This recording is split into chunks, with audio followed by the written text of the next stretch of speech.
गिरने से कितने खुश हैं आप? अंदर बहुत बिहारियों के बारे में बोल रहे थे कि बहुत अच्छी चीज़ है। स्वाभाविक है, खुशी होती है भाई। और खास तौर पे जब आपके क्षेत्र से, आपके मंत्रालय से जुड़ी हुई अधिकांश वस्तुएं बिहार फर्स्ट, बिहारी फर्स्ट बनाने का लक्ष्य के साथ मैं आगे बढ़ रहा हूँ।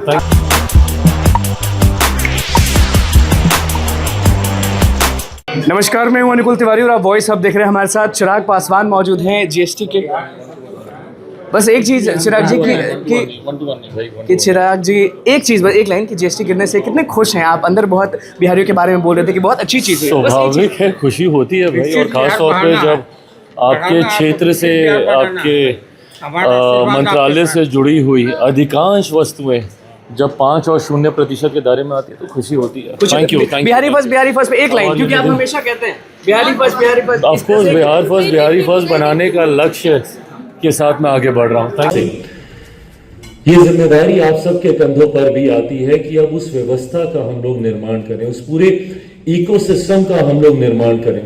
बिहार जैसा राज्य जहां पे अनंत संभावनाएं हैं और उन संभावनाओं को समझते हुए हमारी सरकार एक के बाद बड़े कदम उठाने का कार्य कर रही है। राष्ट्रीय स्तर पर, राज्य के स्तर पर, दोनों जगह, जहां पर 85% से ज्यादा मखाना का उत्पादन जो कि वैश्विक बाजारों तक जाता है वो हमारे ही राज्य से जाता है, बिहार से जाता है। इसको कैसे हम लोग एक फॉर्मलाइज सेक्टर में लेकर आए, इसकी सोच को मद्देनजर रखते हुए मखाना बोर्ड का हम लोगों ने निर्माण करने का हम लोगों ने कार्य किया।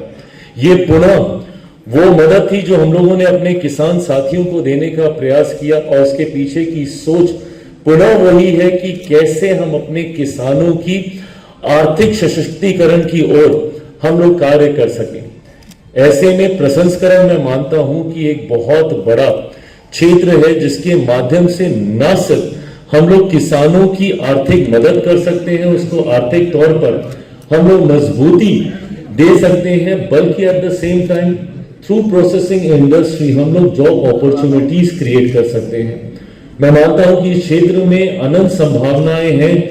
जो हम लोग की समस्या बेरोजगारी को लेकर आती है, सबसे ज्यादा अगर किसी क्षेत्र में संभावनाएं हैं, क्योंकि प्रसंस्करण में अभी ग्रोथ बहुत होना है, जहां पर बनस्पत बाकी सेक्टर्स के जो कि संभवतः कुछ उनमें से सेक्टर्स ऐसे होंगे जो कि सैचुरेशन पे पहुंचे होंगे, बट वही प्रसंस्करण का क्षेत्र एक ऐसा है जहां पे अभी हम लोग काफी ग्रो कर सकते हैं। और हम लोग जितना ग्रो करेंगे उतनी जॉब अपॉर्चुनिटीज भी हम लोग क्रिएट करेंगे।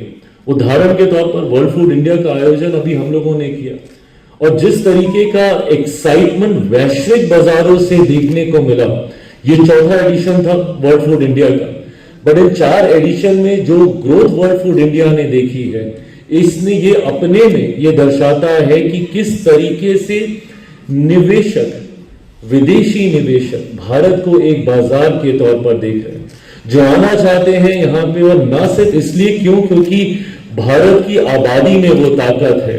With a population of 1.4 billion people, definitely we are a huge market, पर उसके साथ साथ जिस तरीके से भारत में आकर R&D के क्षेत्र में वो लोग अपने आप को स्थापित करना चाहते हैं, भारत की इंडस्ट्री के साथ कोलैब करके यहाँ पे जिस तरीके से रिसर्च एंड डेवलपमेंट को वो एक्सप्लोर करना चाहते हैं, ये अपने में दर्शाता है कि हमारे देश में कितनी संभावनाएं हैं। इस बार के एडिशन में जिस तरीके से कार्तिकेय जी ने अभी बताया कि भाई हम लोगों ने 1 लाख करोड़ से ज्यादा का निवेश, इस बार 1 लाख करोड़ से ज्यादा के MOUs वर्ल्ड फूड इंडिया में साइन किए गए हैं। और ये 1 लाख करोड़ लगभग 9 लाख रोजगार उत्पन्न करता है। ये क्षमता है प्रसंस्करण के क्षेत्र में।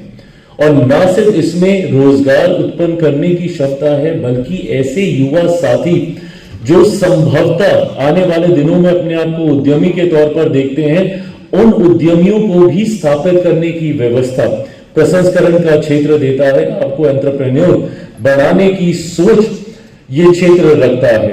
मेरे खुद के मंत्रालय के माध्यम से अलग अलग योजनाओं के माध्यम से, जिसमें खास तौर पर PMFME की एक ऐसी योजना है जो गांव देहात या संभवतः कोई ऐसा युवा युवती जो आने वाले दिनों में फूड प्रोसेसिंग के साथ जुड़कर एक उद्यमी की भूमिका अपनाना चाहता है, उसको वो हैंड होल्डिंग प्रोवाइड करता है, उसको वो पूरा इंक्यूबेशन प्रोवाइड करता है, जिसके माध्यम से वो इस क्षेत्र में अपने आप को स्थापित कर सके। अभी के पहले दिन की शुरुआत में ही प्रधानमंत्री जी ने अपने उस वादे को धरातल पर उतारने का कार्य किया।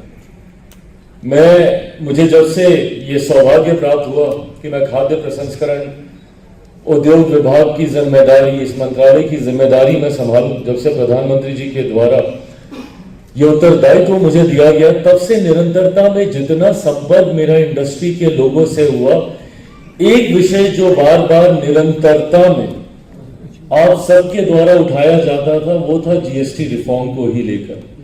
जितनी बार मेरी इंडस्ट्री लीडर से मुलाकात हुई और अलग अलग मंचों पर मुलाकात हुई, राष्ट्रीय स्तर पर, क्षेत्रीय स्तर पर, अलग अलग राज्यों में पर्सनल मुलाकातों के दौरान एक विषय जो सबसे ज्यादा उठकर आता था वो जीएसटी को लेकर ही आता था। और बार बार आपके द्वारा यह आग्रह किया जाता था कि जिस तरीके से जीएसटी की दरें हैं, इससे इंडस्ट्री को ग्रो होने में रुकावटें उत्पन्न हो रही हैं।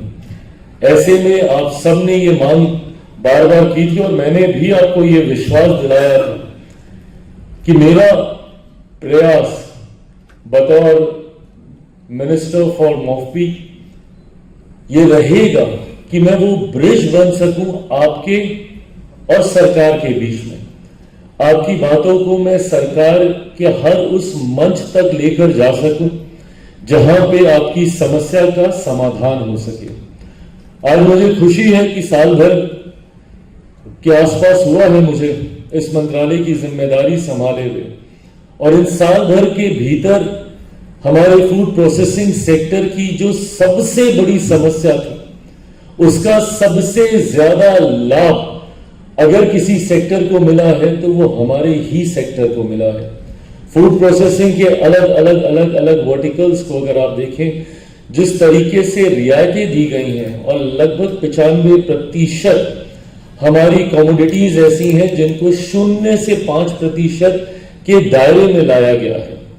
मैं ये मानता हूं कि आजादी के बाद के सबसे बड़े रिफॉर्म्स में से ये एक रिफॉर्म है, और यकीनन इस रिफॉर्म को जिस सोच के साथ हमारी सरकार ने लिया, उसका लाभ हम लोग जनता तक पहुंचाएं, अब ये जिम्मेदारी हम सबकी बनती है।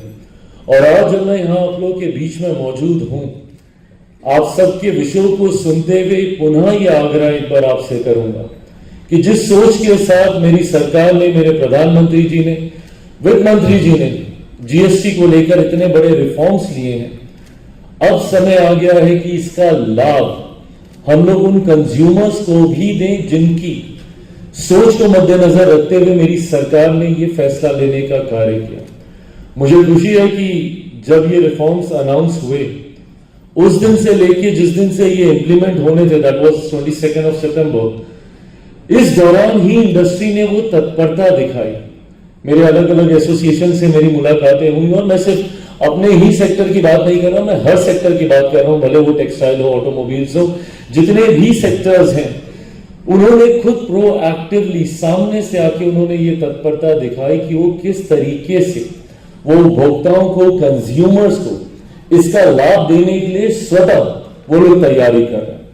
और ये चिंता कहीं ना कहीं हमारी सरकार की रही थी कि जिस सोच के साथ हम लोगों ने इन रिफॉर्म्स को ड्राफ्ट किया है, अगर ये जनता तक पहुंचे ही नहीं, कंज्यूमर्स तक पहुंचे ही नहीं, तो संभवतः हम उस लक्ष्य को अचीव नहीं कर पाएंगे जिस दृष्टि से इन रिफॉर्म्स को तैयार किया गया था। पर जिस तरीके से इंडस्ट्री खुद सामने आई, और खासतौर पे मैं अपने सेक्टर की मैं चर्चा करूंगा, फूड प्रोसेसिंग सेक्टर ने जिस तरीके से तत्परता दिखाई, जितनी चिंता जीएसटी को लेकर इनकी थी, उतनी तत्परता रिफॉर्म्स आने के बाद कंज्यूमर को कैसे ज्यादा से ज्यादा लाभ इसका मिले, आप सबने खुद उसका प्रयास किया।